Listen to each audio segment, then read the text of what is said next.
son. Where'd you find this? Buckle up, buttercups. It's time to get down to business. It's the Totally Legitimate Business Podcast. Totally legit. Now, here are your hosts, Clint and James. Hello. What's up, everyone? Thank you for joining us on this lovely evening or daytime, depending on where you're listening to this. But we are Clint and James, and we are the host of the Totally Legitimate Business Podcast. Hell yeah. Once again, I'm Clint. That is James. Yeah, man.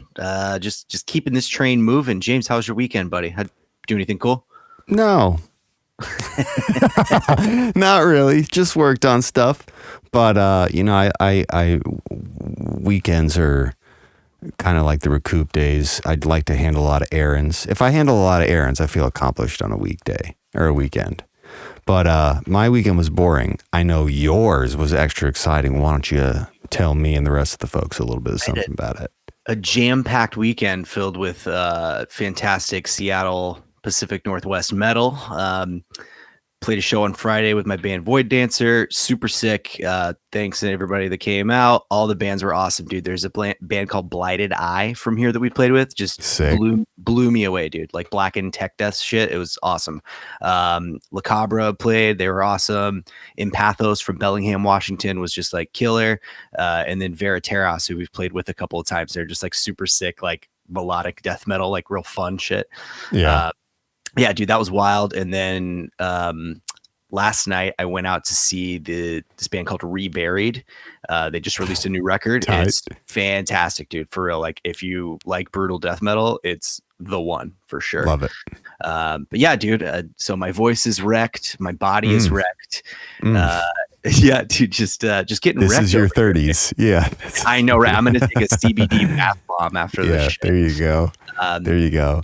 But yeah, you know what's funny too is like every metal roster, every show roster I hear, it sounded like you were talking a different language to me for a second. Yeah, I thought you were speaking like Latin or something, Old Valerian or some Game of Thrones shit. Yes, the Veriteras. Yes. Yes, exactly. But yeah, dude, that was sick. And I would also be remiss. We came out with a Modern Grievance release last week. Everybody check out the new Dripwire album called Bliss. Hell yeah. Super sick. Our boy Sam from Portland, just like one man sludge metal, killing it. Definitely check that shit out. We'll probably play you some, but it's like 7 minutes long every song. Well, no, we'll save it. We'll do a show. We'll recap some of the Modern Grievance releases. We'll absolutely play it. But yeah, that just came out. That was fun. Every Dripwire record has kind of had a different little flavor to it, but he just churns it out. This one's thick. Yeah, it's extra thick. It's extra thick. Speaking of thickness, I think we've got a pretty thick guest here today. With two C's. Really? Who is this guy waiting in the sidelines? Oh, the man, the myth, the legend, Mr. Dave Gashaw. Oh my gosh, he's here. He's actually here. It's me. Oh my gosh, it's me. And wow, we're covering We're covering 3 time zones right now. We're doing it, guys. Yeah, Dave is a longtime friend of ours. Shit, I mean, dude, at least a decade, right? Like we went to easy. Yeah, for sure. 2007, 8-ish stuff. Dave Back and to the Stones River Mall days. Yeah, we had a class together. Dave worked at Spencer's. I worked at Hot Topic. We hated everything. It was great, and we found a bond together through that. So Big D in the kids' table hoodie too. Dude, for sure. Yeah, Dave and I bonded over ska, and that's really where friendship starts. But now Dave lives very far away in Colorado. Yes, beautiful Olympic City, USA, Colorado Springs. Woo! Yeah, Rocky Mountain High, baby. That's it. John Denver is alive and well every single day. So he's just singing in the hills, man. Yeah. Oh yeah, man. Dave, I know you've had a bunch of music stuff going on too. Yeah, let's hear about it. Let's talk about what you got going, man. I heard some cool shit the other day. Yes, I play in a pop punk band called One of These Nights. And the other day, Friday, we just put out a new single called Time to Be Alive. video with it and everything as well. Last year we did an EP, and we'll have more stuff coming, but we'll get you links at the end of the show. But yeah, super excited about it, and just keeping on grinding. Yeah. Yeah, I mean, it's really funny. Like, for all the people in that scene where we all met, very few people still actually make music, and you've been making music this whole time. You never which yeah, seriously, you've just been like on the grind. And which band was it that played for Crazy Town over for Crazy Town? So Daniel, who's the drummer and the producer of this group that I'm in, we used to be in a band called Vos Vitae, and yeah, we got the opening slot for Crazy Town one time. We were in, which was weird because Crazy Town is, Crazy Town, but we were like an electro indie pop kind of group. And why or how we got the spot opening for Crazy Town, I don't know, but I'm glad that we did. Dude, right place, right time. Yeah. Story. Me and a bunch of my friends actually saw that Crazy Town is coming to town, and the next thing you know, they bought a handful of tickets. So we're all going to see Crazy Town, and the headliners are the Cottonmouth Kings. So Dave, what can I expect at this show? Well, first of all, I think that exact same tour is coming to town here in Colorado Springs as well. Oh, it better. It better. Yeah, it's legalize it, bro. Yeah, for sure. And but here's the sad thing about the Crazy Town show. It was a weeknight. I had to work early the next morning. I got there early enough to watch Crazy Town sound check. I met Shifty outside, chatted with him for a little while, but I didn't actually stick around to watch them play. I mean, I think you got the experience, right? Yeah, pretty much. I mean, yeah. So yeah, we were alive in the 90s. We got the experience. Mm-hmm. We're good. Yeah. I think we all were like in junior high when it came out. So I don't think I've ever heard another song besides that one. I'm not going to lie. That was it. So, that was it. I mean, that's I'm going to see what else they have to offer. I can only remember a couple other songs because I definitely had the CD, the one with the girl on the front with the lollipop, that had so edgy. The iconic.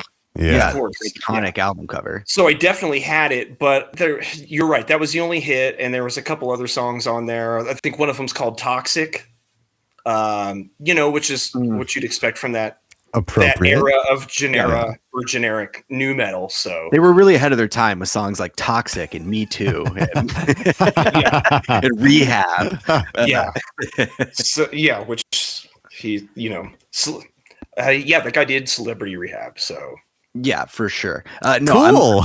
I think the people watching it is just going to be super sick. And it's like, I don't want to like make fun of people and shit, but it's like the type of people that like are actually into that. I think it's going to be just a cultural experience for me. For sure. Because again, dude, there's definitely going to be some like juggalos there. There's going to be some crazy like SRH, like Cottonmouth Kings, like dudes that wear the flex fit hats, like down here. Oh, it's a very strange. There's going to be a lot of open marijuana smell, and it's going to be it's going to be a real trip.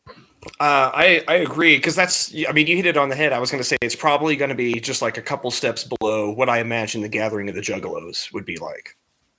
Yeah, just in a small room in Seattle. Right, very into it. And bless up Juggalos too. Bless up. Yeah, I'm just gonna say, the gathering of the Juggalos looks like a fucking righteous party. Dude, I want to go.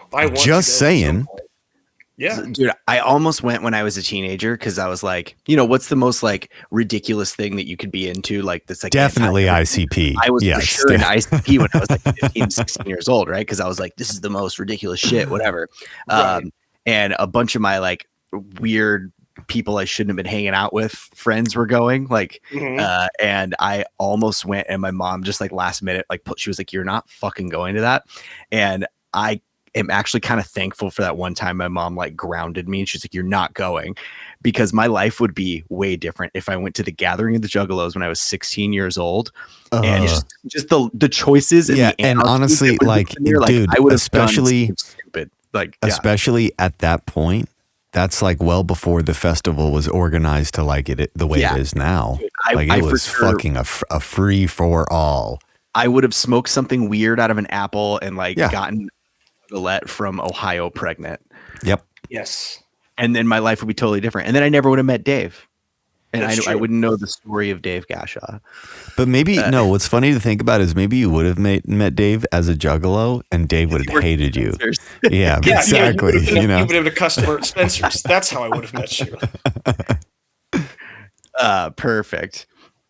We got bots already. Sick. Yeah, seriously. What the fuck is this? Clay. Doge hype. This is our only fans are bots. Seems pretty legit to me. Yeah. Mm-hmm. I mean, the price is lower than any competitor. I do I do kind of love that the only comments we get on here are fucking bots. So it's perfect. At least it's better than a bunch of haters. Yeah. I mean, I don't know. At least they can be fun too, though. Yeah, at least they can be very fun, and at least that's. I can't wait until AI bots get to the point where they're just so they have so much information that they can just be like hater bots, and they can just go on there and just artificial intelligence just insult and troll people. It's gonna be great. I'm sure that somebody has fucking spun up something that there's some Twitter account. That sounds like something that happens already. Yeah, there's some Twitter account that's 100% automated. Yeah, that's got to be like a quarter of Twitter at this point, wouldn't you think? Yeah, they just take stock generic photo and then they just post some weird political leaning thing just to fuck with people and get likes and Do either of you have a Twitter? No, I do. I don't fuck with it anymore. I do. I mean, it's a space for degenerates. Sure. I'm not gonna lie. I have multiple accounts and I'm fucking. But Twitter's Twitter's a step above Reddit and 4chan. 4chan. Yeah, you know what I mean? It's just barely above that. I'm not quite sure what Elon Musk is doing now that he owns it. I don't necessarily notice a serious improvement, but I also don't live on Twitter. And Twitter people live on Twitter. It's crazy. Yeah. There's this whole own, degenerate ecosystem. I know we've talked about this before, but I know I've talked about this before, but just think about how much better the world would be if the internet cost money to use every day. Oh yeah, dude. Oh, for sure. Yeah. So much less bullshit. Well, if you got charged by the hour, if you got charged by the hour, and it was internet cafes. Do you remember internet cafes? Yeah. Mm-hmm. I used to go as a kid and ride my bike and get some fruity drink and sit there with money that I got from mowing lawns just to use the internet for seriously 3 minutes. Yeah, and it was very efficient. There was no BS. It went straight to the Crazy Town download that I wanted. Yeah, straight to the Cotton Kings. And you had something to look forward to. You weren't constantly connected, and maybe there was a couple days before you went back there and checked your shit. And when you went back, there'd be something. I don't know. Something new. I was riding my bike, dude. Oh, whoa. Your audio's clipping out. Me? Hey, Clint. Oh. Am I good? No. It's clipping out pretty bad. Try unplugging that cable. Technical difficulties. Pausing for technical difficulties. Check. Am I good? I think I was still hearing it. Am I better? Nope. Mm-hmm. Still clipping Son out. of a bitch. It's still there, Clint. That interface might be going. Might be time to get you a new one, bub.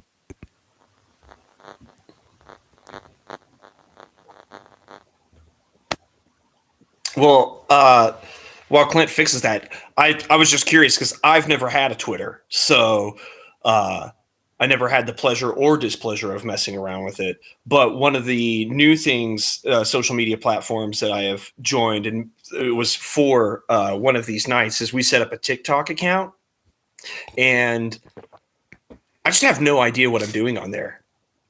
It's a whole other fucking thing. Yeah, for sure. Yeah.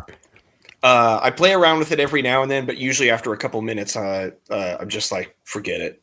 Another time. Time. I'm still kind of poking around on it. I know a ton of people who use it.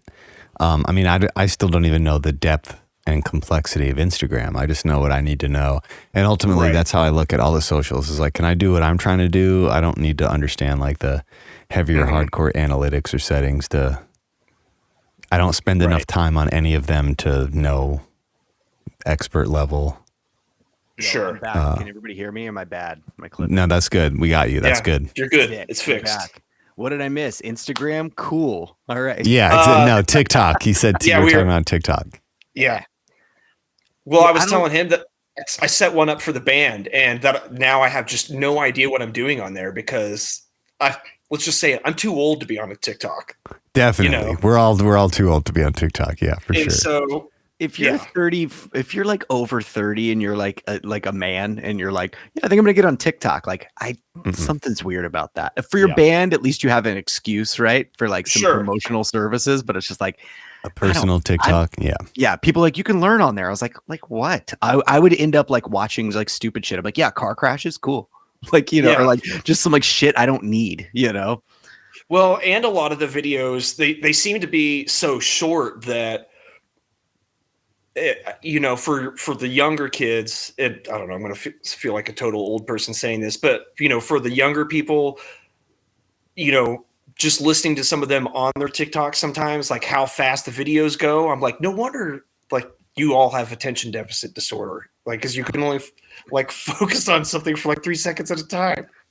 Yeah, or short attention spans, rather. You know what I mean? I mean, it definitely ain't helping. But also, kids they're not the best. Like most kids have short attention spans to begin with. That's true. They're like, flashy, quick things. Like when you're a kid, you're watching. Even when we watch cartoons, it was like short, couple minutes max. But now kids, like the iPad kid, who's just like glued to that shit all day, dude. Like I just have a feeling that like.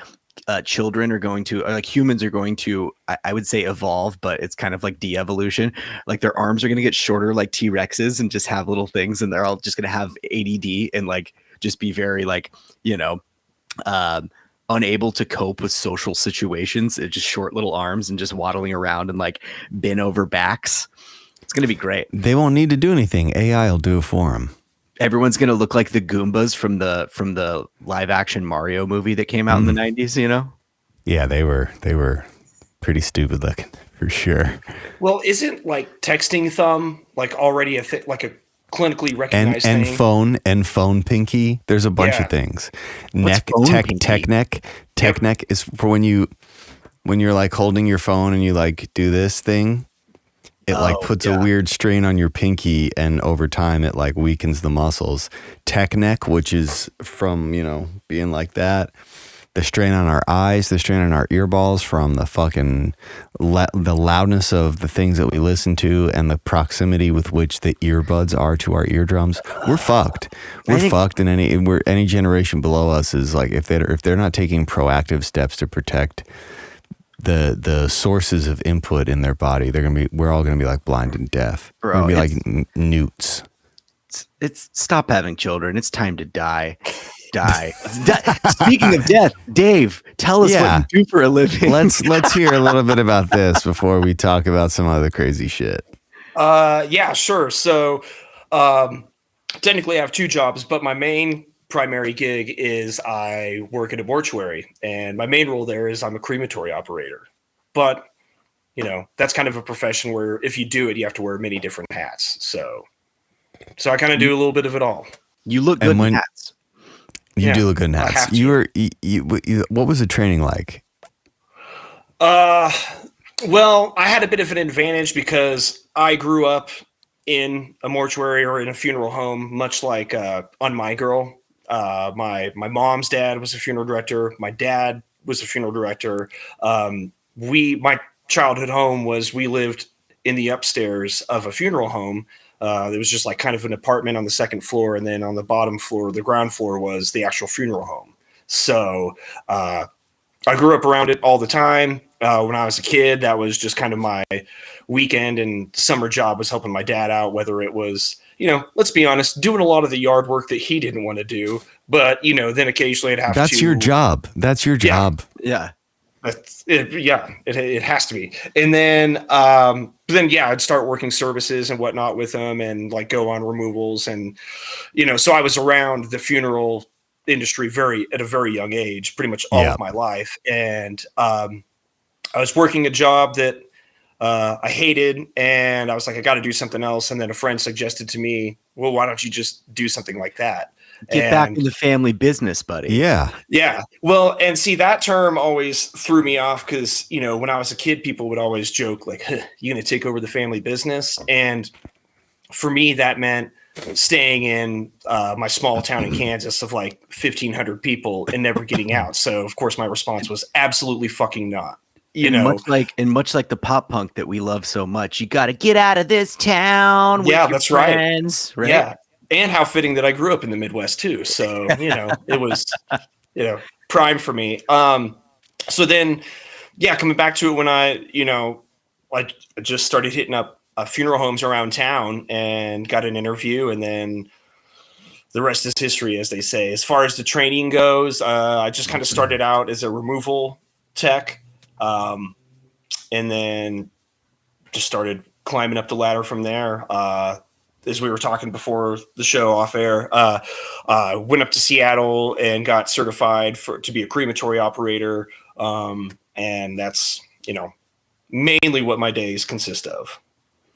Dude, that's crazy. I can't imagine like being around that. And obviously, like, I think your perspective of it's probably way different, but just me thinking, like, I just remember the first funeral that I had to go to when I was like a kid, and I was like, I didn't get it. And it was weird. Everybody being like sad and stoic and really, just like, but you grew up around that. So not like desensitized to it, but like, did it give you kind of just like a view or like understanding of death from a young age? Like, were you able to kind of like comprehend it when you were younger, or did you just kind of brush it off and not even know what was going on? Yeah, for sure. I definitely did, especially being that I grew up in a small town where you literally know everybody. So it's not, somewhere like a big city where it's just people you don't know. It literally was, the lady that I know at church. Grandparents. My exactly. friends. Exactly. You generally knew who they were. So, yeah. To answer your question, it did give me a good perspective on it. And I don't want to say desensitized is the word either, but right, used to it at a very young age, I guess you could say. You were just exposed to it. Well, and it's a natural part of life. Like, it's only recently in Western society that death has become this taboo thing that we never are supposed to talk about. All throughout history, every human culture has contemplated death on a more regular basis. It's not, people die every day. Mm-hmm. It's the one guarantee when you're born is that you're going to die. As I like to say, it comes for us all. So nothing you can do. Yeah. Not yet anyways. But yeah, James, you're right too, because sometimes working with the families, talking with them and whatnot, sometimes, not that you really expect everyone to know everything about the funeral business and what it entails and what really goes on, because there's a lot of questions, but I was alarmed a little bit at first to think about or interact with people who clearly hadn't thought about it much at all in their life, kind of like a taboo thing where it's just like, someone, grandpa's going to die at some point. I don't want to handle it, and then just shove it in a corner and not think about it or mentally prepare or anything like that until the day it comes. You know what I mean? Definitely. Yeah. I feel like most people would be like that. So, but yeah, that's that. But I enjoyed it. It's fun. So, it's been awesome watching you do that. Like, I remember when we started to do it, it's just been, because it's like, it's one of those things where you're like, should I do this? But because you had all that experience prior, like, you basically were just able to skirt through everything. Like, you knew the whole process. Yeah. And it was just funny when you were like, I guess I'll just do it. And then in no time, you were like getting all the other certs that you wanted to get. I don't know. It's funny. It's been funny to watch you just excel at the ranks.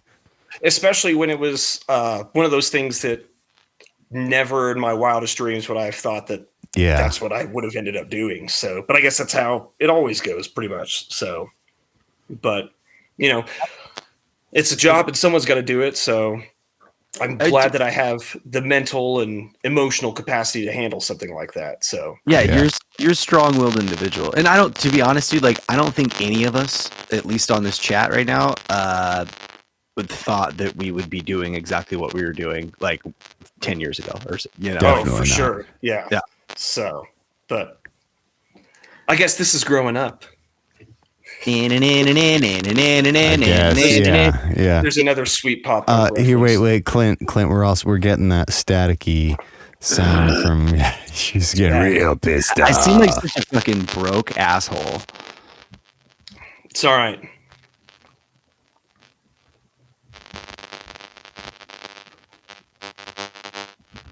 Oh, jeez. Is the Still phone happening? Yeah, it's like every time you talk. Do you hear that, Dave? I do. Okay, good. I don't hear it at all. If it was just me, I wouldn't care, but. All right, keep going. I'll be right back. All right. Fantastic. Yeah, it's just it's so crazy too, because it's just like a job that has to happen. Yeah. It has to happen. Mm-hmm. And I don't know, it's just it takes a certain kind. Yeah, I don't know if you need to be like exposed to it from a younger age or have like some kind of curiosity in it or something, but you do have to be hardened to see those kinds of things. Sure. Over and over and over again on a regular basis. Let's hear you, Clint. Oh, don't hear you at all. Check 1 2. There we go. I'm just not going to touch anything. Yeah, it's all good. Hands off. Hands off. It's all good. Tech issues, bro. It's all right. It's not a big deal. So anyways, why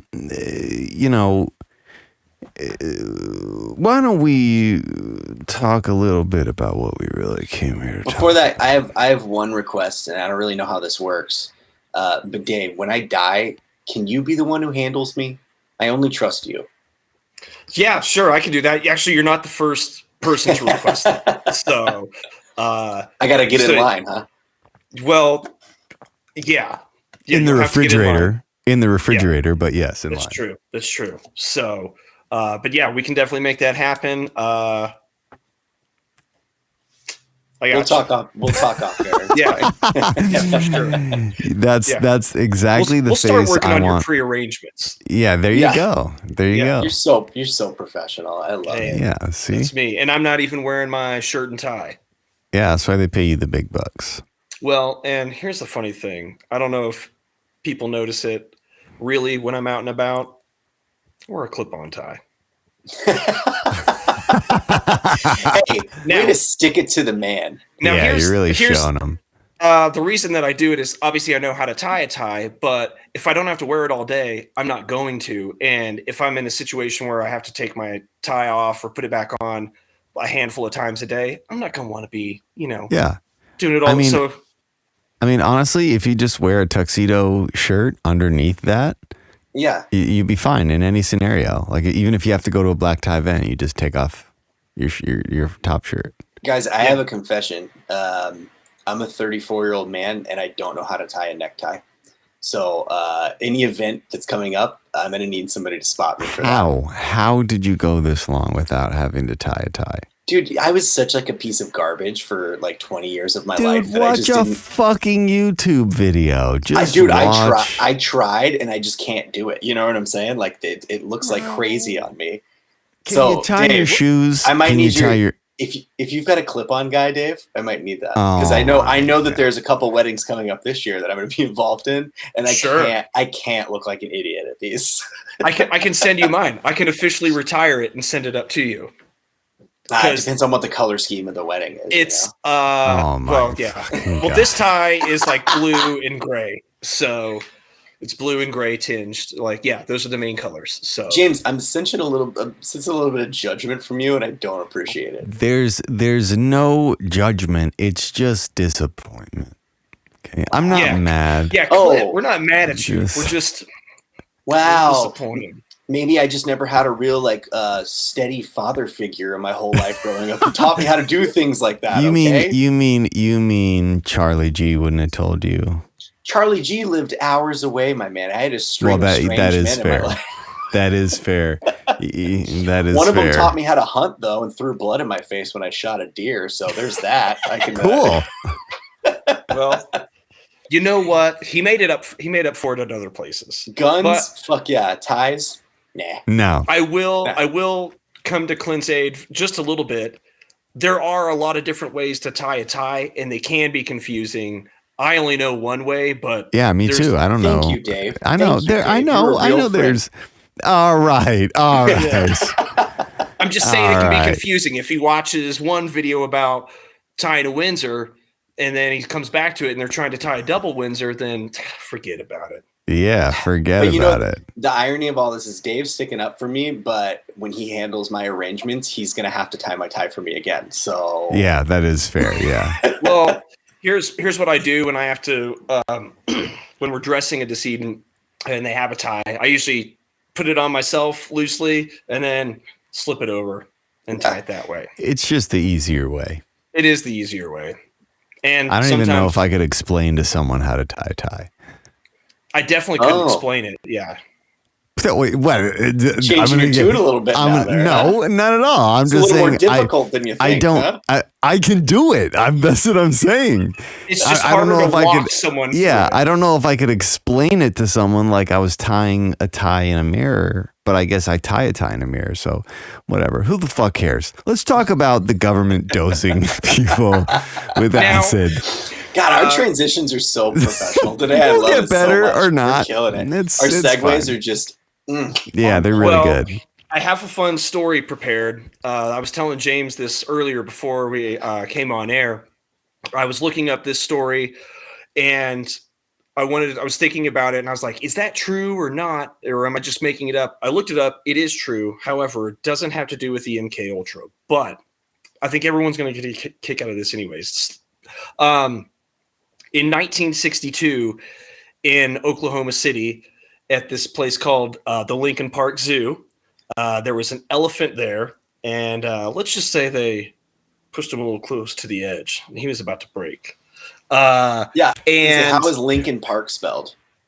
it's spelled like President Lincoln, Linc. So not the cool way. Bullshit. Yeah. Anyway, so they had a 14-year-old elephant there, and when they're in their mating times, they go into this thing called I'm going to probably butcher the pronunciation. Must. It's MUSTH, but it's where they're in wild, erratic, rageful behavior. So they wanted to kind of induce this so they could study it better in elephants that, well, they're not in their mating period. So they decided, let's give it LSD. Now, the normal dosage to make a human hallucinate, start tripping, if you will, is about 20 to 30 micrograms. So to make up for Clint's it, taking notes. Clint's taking Yeah. notes over here. yeah. Go on. And Yes. so as he, to make up for it, to compensate for the elephant's size, they gave it 25 times the normal dosage that you would get as a human. Jesus Christ. It killed this fucking elephant. Yes. Yeah. It immediately killed over. They tried giving it antipsychotic drugs to, it was seizing and everything. It didn't happen. And the elephant died. But can you imagine being there that day? Because they had this elephant specifically shipped in just for this experiment. So can you imagine being head of that project and being, sorry, we killed your elephant. Yeah. Immediately. It didn't last one full day here. Yeah. That's So- incredible. Wait, was that Operation Dumbo Drop? No, but funnily enough, the elephants had a cute name, Tusco. Oh. Hmm. Yeah. So Yeah. It's got a real cute dead name.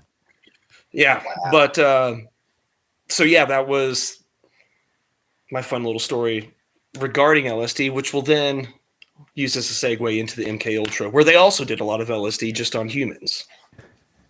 Yeah. Debatably the better test subject. Sure. So I mean, guess they had more fun. Definitely a lot more fun. This topic is just so dense. There's like so many different little areas and nooks and crannies you can get into. But Dave, you said you prepared a little bullet list. So why don't you kind of give us the overview here, and we can kind of use that as the roadmap so we don't get too lost in the fucking sticks on the side. Yeah, so MKUltra was a CIA-funded project and run project that ran for 20 years, exactly 1953 to 1973. What I found interesting about it is not only did they experiment on, U.S. citizens and military personnel and whatnot, but they also did it in Canada as well. So it was interesting that it crossed over borders.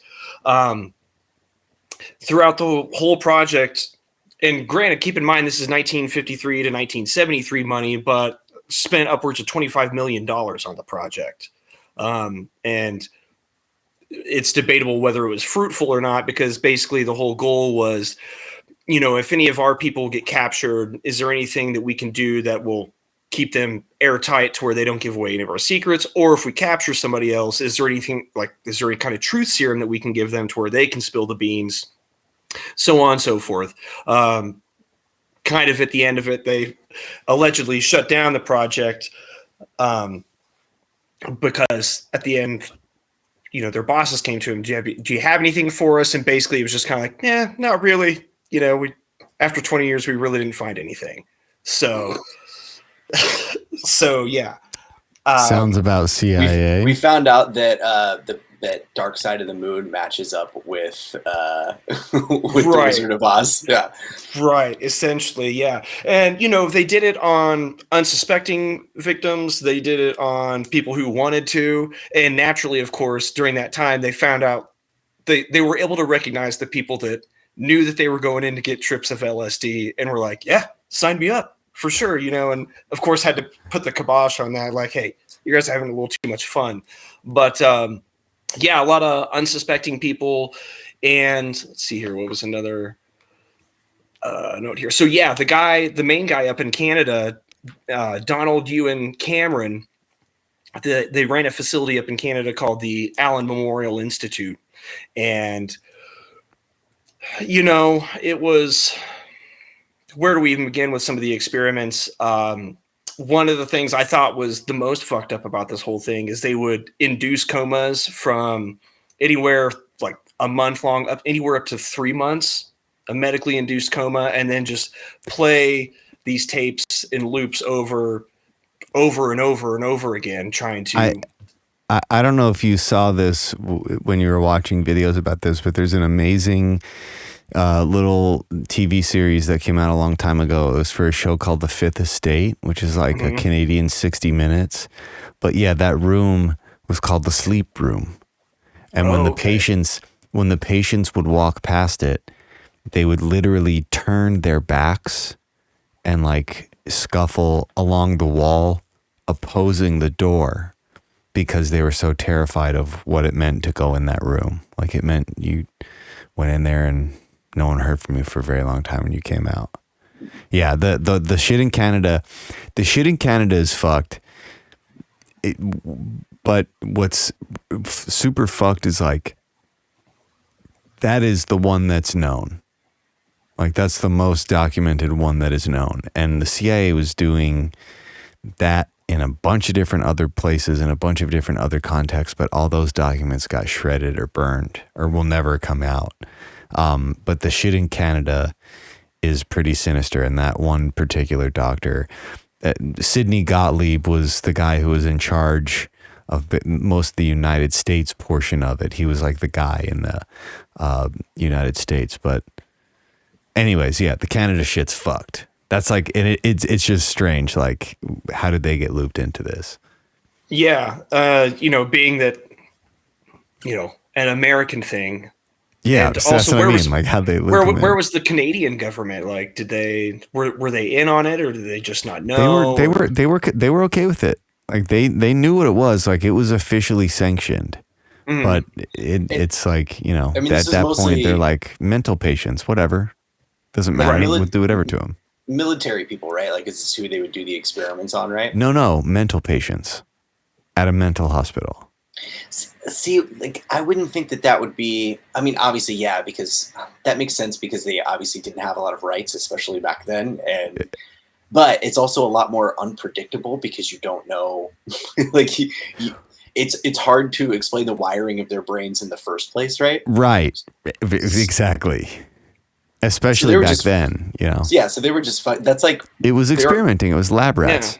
Yeah, that's poking something that's dead with a stick already. You know what I'm saying? Like, for sure. Something's dead already with a stick. Just it's for sure. It's well, and also too, there's some notable people that have been subjects of it that I wrote down here.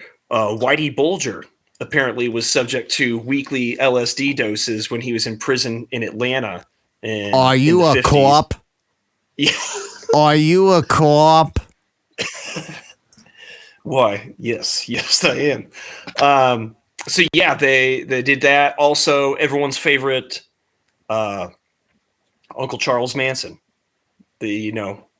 And back when in the late '60s, they ran a clinic in San Francisco and the Haight-Ashbury neighborhood. Is that the correct name? Perfect. Yeah. Haight-Ashbury. Yeah, Haight-Ashbury. Sorry. I hate it too. I hate Ashbury too. But yeah, they had this little clinic, and a lot of people think that ties in very well with the the free love and the movement of what was going on at the time. Is they had these clinics where people would just come in and get LSD and just kind of get experimented on. They also used brothels a lot as well. They would they would get the girls to bring the guys in, and then while they have their backs turned or whatever, dose their drinks, and then they'd be watching through a two-way mirror to see what happened. Dude, I've even seen, like, speaking of like the San Francisco shit, I've seen some obviously theories, and I don't think any of us are really deep into this band, but like I've even heard theories that there was like government knowledge and experimentation within like the Grateful Dead crew of like there's like conspiracy theories that like somehow they were, could have been that they were like involved with it because they were A, so popular, and B, just had access to so many drugs that there were people around them that were like plants specifically for that purpose. Like, it's very, very strange. Well, shit. it's really funny because all this shit was happening around the same time, and there's the argument to say that it was happening without this, and then there's the argument to say that what the CIA was doing in some way influenced or exacerbated it. But they're for sure connected. Like, they're for sure intertwined in a way.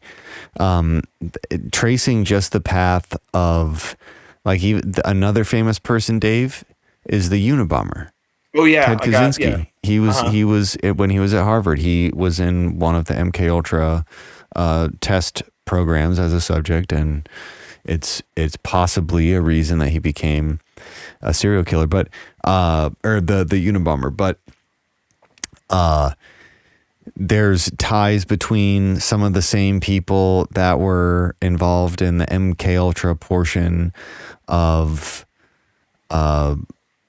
or there are some people that it is said to fair to possibly make the connection between even MKUltra and these mind control experiments and Sirhan and Jack Ruby. Like, a lot of the same people that were involved with Sidney Gottlieb and these centers that they would have. Haight-Ashbury was like one of the biggest because that's the center.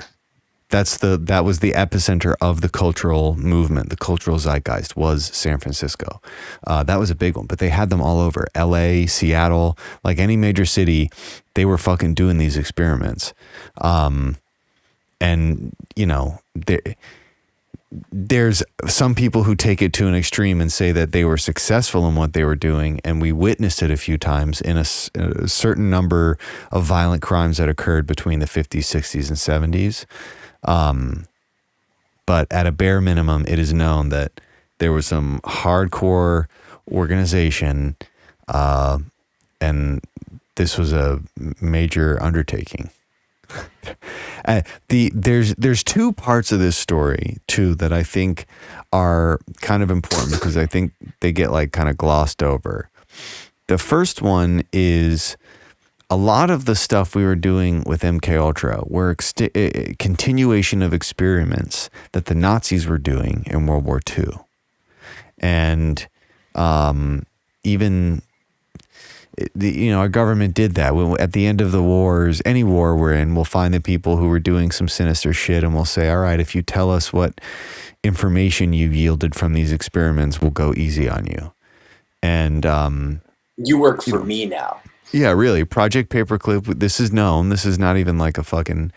We will need to do an episode on Project Paperclip at some point, but a lot of the mind control, drugging, biological warfare stuff was continuation of Nazi research that the Nazis had started. So that's a piece of context that I think that they always fucking forget to leave out.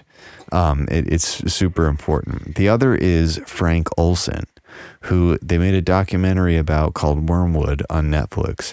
But he was basically one of the CIA employees. This was a standard thing. Back when they thought LSD was actually a viable truth serum, ultimately, at the end of World War II, America was scared that the Russians were developing a truth serum. And America's move was, we're going to beat them to it.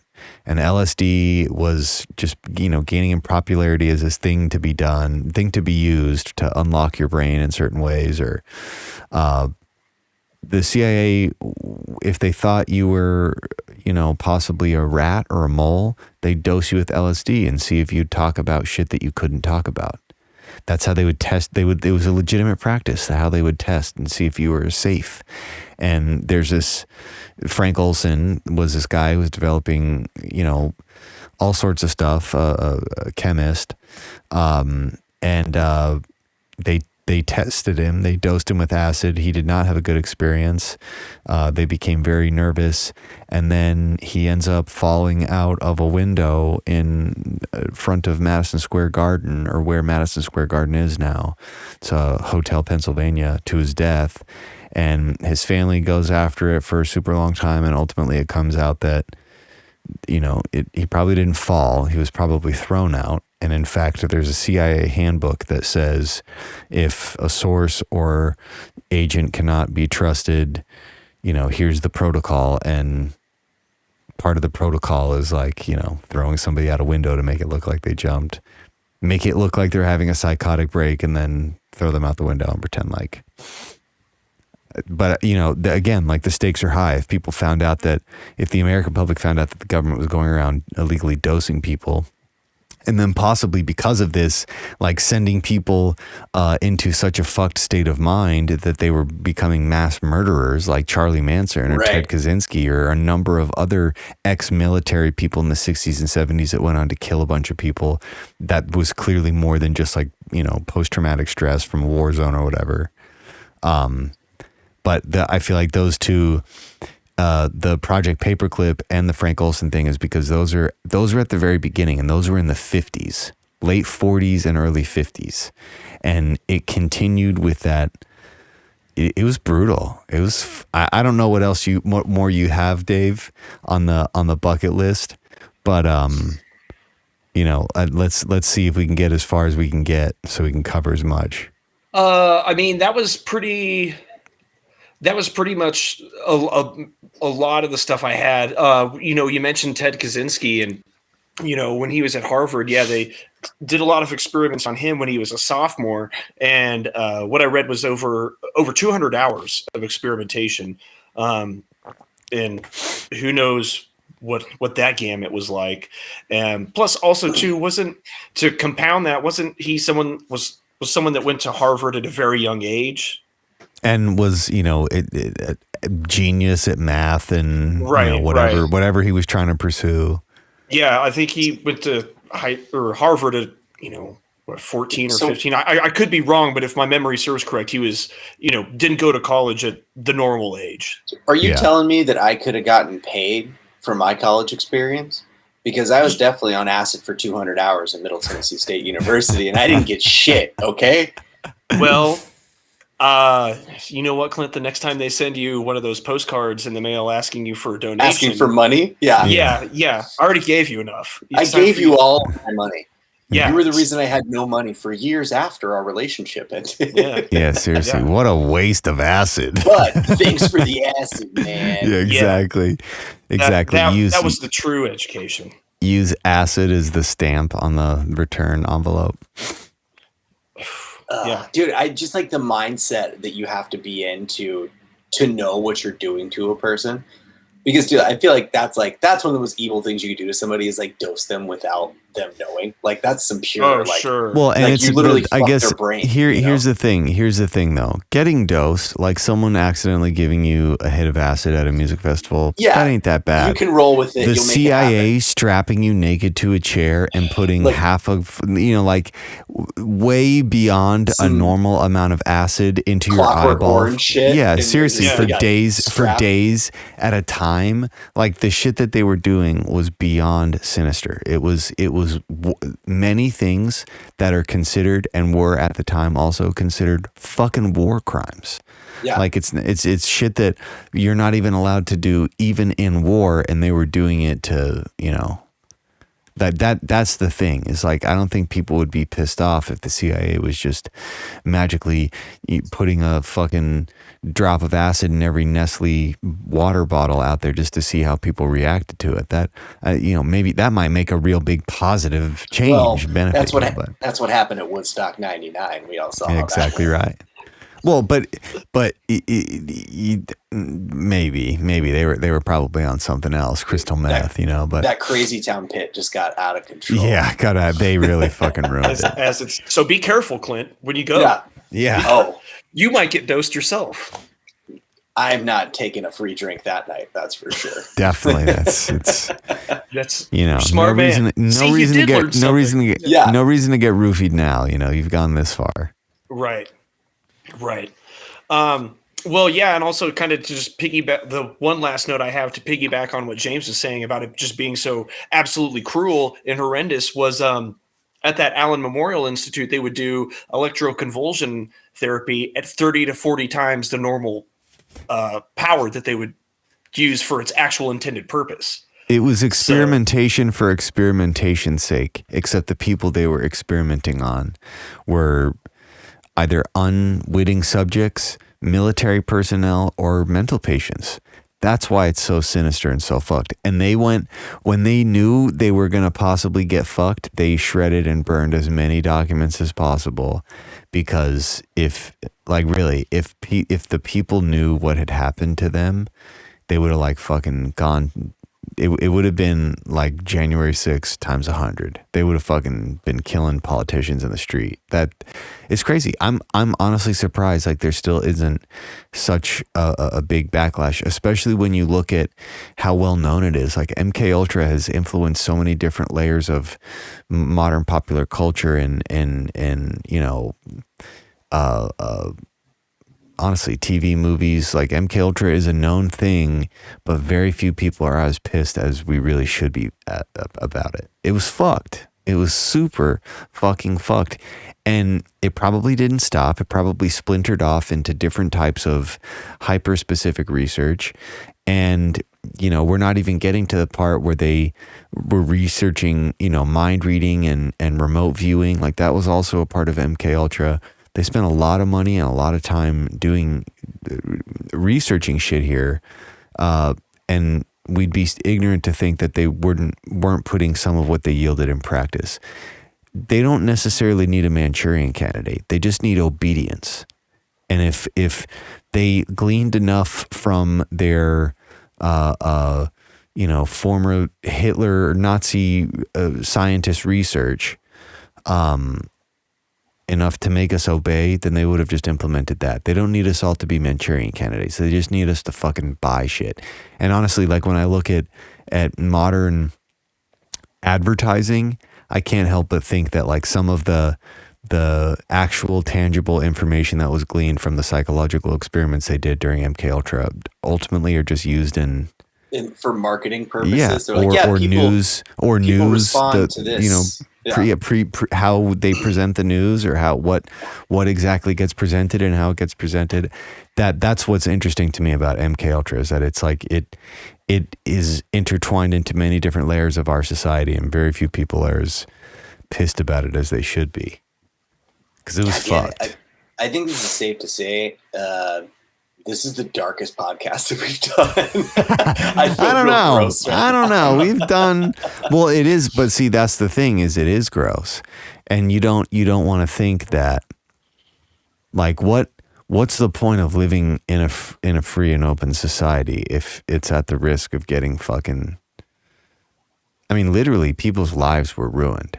Some people are not meant to take drugs, and some people are not meant to take drugs, especially when they don't know they're taking drugs. Like, that'll really, you give someone a little too much acid on the wrong day, you'll fuck them up for forever. And to think that there's like a whole generation, like there's a couple people, I'll go back to the thing I was talking about before. There's a couple people, there's like a big book about it. That's like all of the serial killer shit that went down in the 70s and 80s is a direct result of all of the experiments that were being done on, because think about how many serial killers were like ex-military or, right. Had some kind of emotional disorder or mental disorder or irregularity. And like they actually go into great detail, but Charlie Manson and Sidney Gottlieb and San Francisco and LA, that area was like fucking ground zero. It was like all the weirdness emanated from there. But LA's the fucking one of the epicenters of pop culture. And it's the, movie central. What easier way to embed these ideas in the lexicon of society than by, literally just having webs and webs of people out there who are in some way, I don't know. It's one of those things that's always been like, why are more people, again, why did I not hear about this in any history class? I feel like this is a very important piece of American history where our government experiments on us, but we didn't hear about it. So I don't know, dude. That just makes me, it just makes me feel really dirty too. Cause like if you, I think maybe to like some people, like they just might not understand, right? Like you just said, like, oh, like there are some people that shouldn't do drugs. A lot of people shouldn't do drugs. Yeah. Just to be real. Like, yeah. Because I'm sure we all know at least one person who is not the same person that they were because of taking drugs like that, right? So like, I don't think a lot of people understand how severe it is, right? Or maybe like they just don't think about like, oh, they were like running experiments on prisoners or something, like whatever, like, but people don't care about that, right? Or they don't understand the extent of it, right? They think it's just like medical stuff, right? Or whatever, but it's like, no, they're rewiring their brain and destroying a human, like, potentially destroying a human. Yeah. Because I've seen people voluntarily take acid in chill situations that they wanted to do and ruin themselves afterwards. Like not the same person, or like hit a fucking cop, or you know what I'm saying? Yeah. Like, because they just thought it was not a police officer. Like they thought it was somebody else. And well, they're on drugs.